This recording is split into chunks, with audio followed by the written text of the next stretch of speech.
after you've gathered your materials, we are going to start with drawing a small little box. We're going to fit our letter inside this box. So I've already chosen in my mind that I'm going to draw out my name, Sarah. So I'm going to fit the S in this first box. So after you've drawn that in, with your pencil and use your ruler. If you don't have a ruler, use a straight edge. It could be the edge of a box or the edge of a book. Now, when you start to draw that letter, notice how I have really made my letter nice and close to the edge of the box. This allows me to use up the most space possible, and we are filling up that space. Now I'm going to draw in what we call a baseline, which is just a line below all the letters and where all the letters sit on top of. This allows them to be nice and lined up and neat. When you're editing for a book, editors will also use a baseline in their editing program as well. So this comes from that. So I'm going to continue to draw in the little boxes for all my little letters and fill those up. Don't worry too much about erasing too much because we'll get to that later. Don't forget that if you have a letter that goes above that middle line there, like my H or a T or an L, that you can draw in the top where that top of the letter is going to hit as well.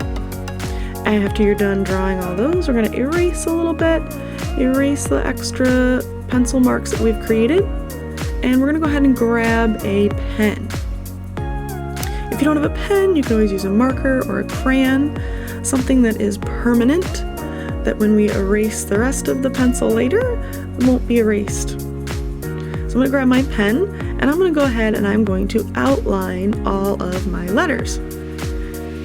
Now here's another tip, is that don't forget that if you're using something like a pen or a marker, make sure that you don't run your hand all over what you've just drawn. It will smudge, and then you might need to start your drawing over again.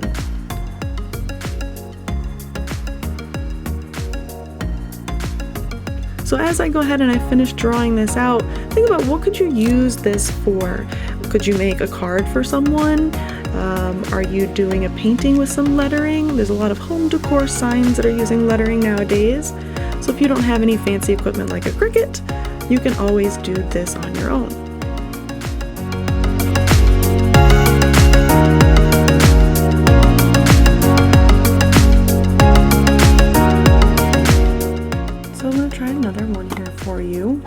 If you grab your ruler and your pencil, go ahead and draw that baseline in again. If you forgot, this is where all the letters sit on top of, so that we can have them all on the same level versus scattered up and down and at different levels. So I'm going to start by drawing a word. You can pick any word you'd like, and I'm going to start drawing it in cursive. As I continue to draw in cursive next, to create this a little bit different, I'm just going to take my pen and I'm going to thicken areas of the letters on both the vertical lines that are present and also a little bit on like the top right quarter of the letter. So if you were looking at like a compass, maybe take a little direction into this, like the northeast corner of the letters. After you finish doing that, just go ahead and erase all your pencil marks. Don't forget to wait till your pen or marker dries so you don't smear it.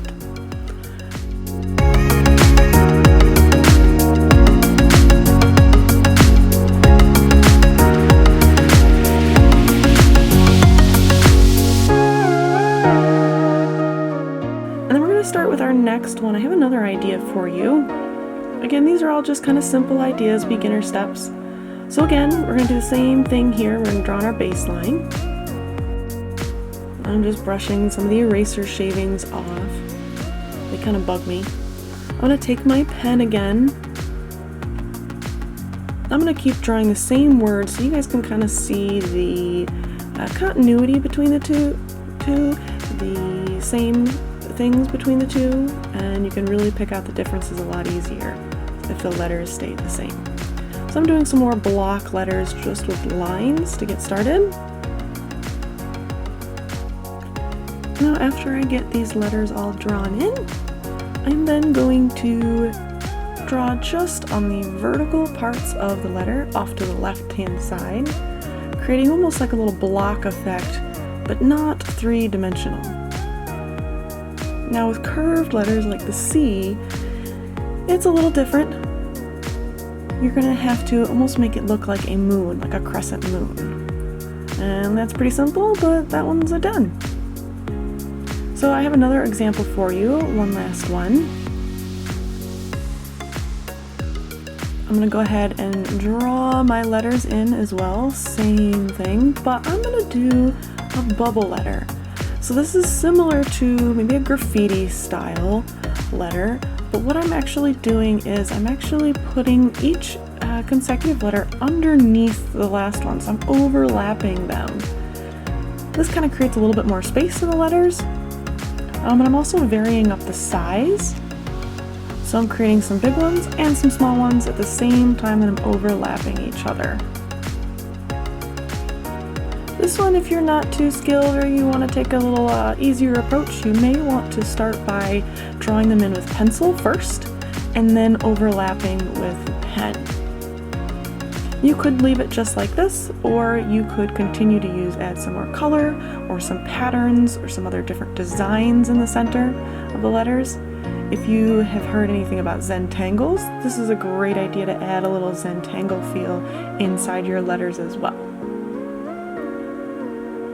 Thanks for joining me. I will continue to post more videos. We're going to try to do once a week. So go ahead and subscribe and hit that like button. And don't forget to turn on that bell for notifications so you know when the next tutorial is.